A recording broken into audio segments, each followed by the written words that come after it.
This is Darius from therabbitpad.com, and in this video, I'm going to show you how you can share a link to a video from a specific time in Google Drive.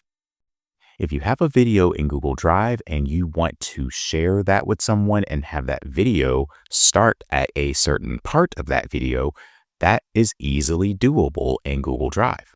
What you do is you click on the video, and then click on the portion of the video where you want it to begin. So I'm going to put it at 1 minute 40 seconds. Then at the top of the screen, you want to click on this arrow where the share button is located. And then here, click on copy link to this time.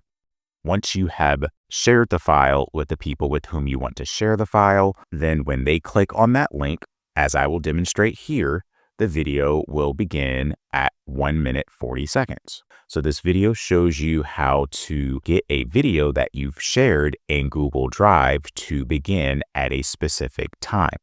If you found this video helpful, please click that like button and subscribe to this channel to view more helpful videos in the future. Also, please be sure to visit my website at therabbitpad.com.